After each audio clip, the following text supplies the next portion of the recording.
Assalamualaikum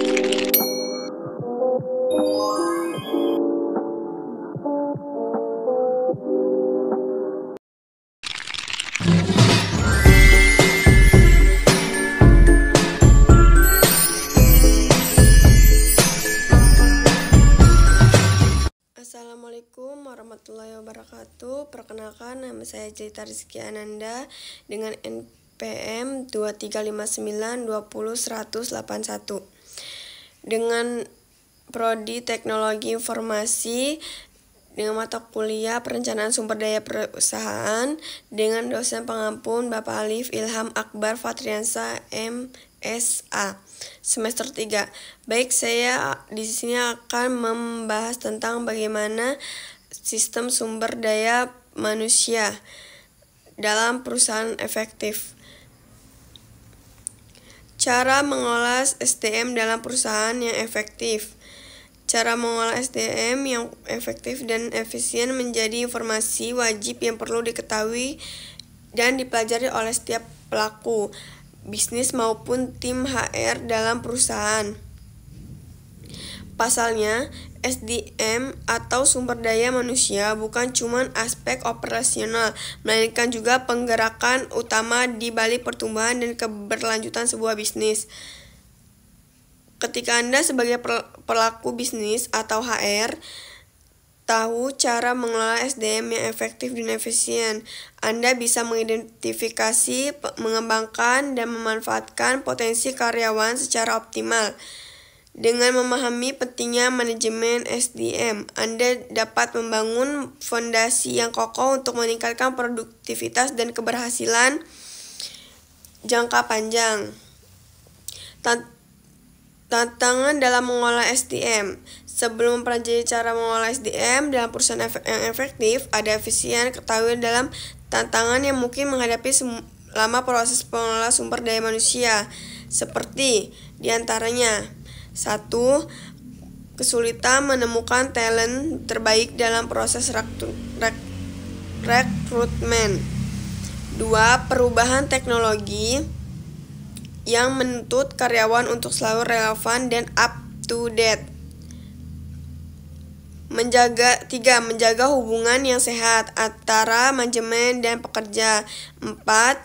Perubahan dalam hukum ketenaga kerjaan dan regulasi. 5. Keseimbangan antara kinerja dan kesejahteraan. 6. Cara mengolah SDM dalam perusahaan yang efektif dan efisien. Membangun tim yang kuat. Kunci memiliki sumber daya manusia yang baik adalah dengan membangun tim yang kuat. Bagaimana caranya? 1. Memahami kebutuhan SDM yang diperlukan. Anda perlu mengidentifikasi kemampuan apa saja yang dibutuhkan dalam diri karyawan perusahaan Anda. Pastikan itu mencakup kombinasi keterampilan teknis, interpersonal, dan strategis. Seperti misalnya keterampilan menganalisis, pengembangan bakat, rekrutmen, berkomunikasi yang baik, keterampilan memimpin, beradaptasi dengan teknologi dan lingkungan, kemampuan strategi hingga negosiasi. Tinjau kebutuhan perusahaan. Kebutuhan SDM juga harus sesuai dengan kebutuhan perusahaan. Pertimbangan dari segi visi misi perusahaan, tentang tantangan bisnis, pemetaan kompetensi, tren, perkembangan karir di pasar, kebutuhan pengembangan karir hingga dampak teknologi. Yang kedua, proses rekrutmen yang efektif. Menarik bakat terbaik. Teknik wawancara yang mengungkap potensi sejati. 1. Pertanyaan proyeksi masa depan, visi dan tujuan mereka. 2. Pencapaian yang membanggakan dalam hidup atau karir mereka. 3. Pertanyaan tentang masa sulit. 4. Pertanyaan berbasis kasus atau proyek. Yang kelima, role playing atau memainkan peran tertentu sesuai dengan posisi yang dilamar. Pengembangan karyawan. Setelah berhasil membangun tim yang kuat, maka lanjutkan dengan pengembangan karyawan. Membuat rencana pengembangan. Evaluasi kinerja yang komprehensif untuk tetap bisa menjaga kualitas SDM. Lakukanlah evaluasi kinerja secara berkala. Pastikan bahwa kinerja karyawan sudah sesuai jalur dan semangat mereka masih tetap sama dengan dalam membangun kemajuan perusahaan.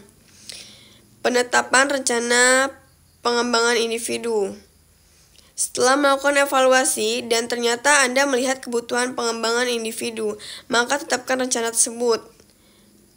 Analisisnya, tujuan pengembangan, metode yang akan digunakan, jadwal, waktu, dan sumber daya yang dibutuhkan. Pastikan bahwa itu bisa diukur dan dievaluasi. Yang kedua, pelatihan dan pengembangan berkelanjutan. Pelatihan on the job. Dalam on the job training atau OJT, karyawan dapat pelatihan melalui pelaksanaan tugas-tugas sebenarnya yang relevan dengan pekerjaan mereka. Artinya, karyawan yang memiliki kesempatan untuk berinteraksi dengan situasi dan masalah yang mungkin dihadapi dalam pekerjaan mereka secara nyata. Tujuan pelatihan ini untuk menambah pengetahuan, membentuk perilaku, serta keterampilan. Selanjutnya, program pengembangan karyawan. Ini adalah inisiatif strategi yang dirancang untuk meningkatkan keterampilan, pengetahuan, dan potensi karyawan di suatu organisasi. Program ini biasanya mencakup berbagai kegiatan pelatihan, workshop, dan inisiatif pengembangan yang bertujuan untuk memperkaya pengalaman karyawan serta meningkatkan kualitas kinerja mereka. Pengelola kinerja. Setelah melakukan pengembangan pada SDM yang Anda miliki, maka selanjutnya adalah mengelola kinerja mereka, termasuk melakukan penilaian kinerja karyawan. 1.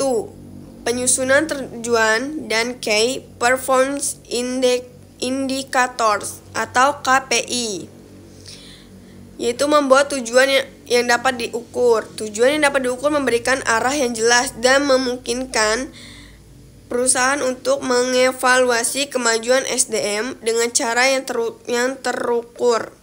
Misalnya, daripada menetapkan tujuan umum seperti meningkatkan penjualan, lebih baik gunakan angka pasti seperti mencapai peningkatan 20% dalam penjualan produk tertentu selama kuartal pertama tahun ini.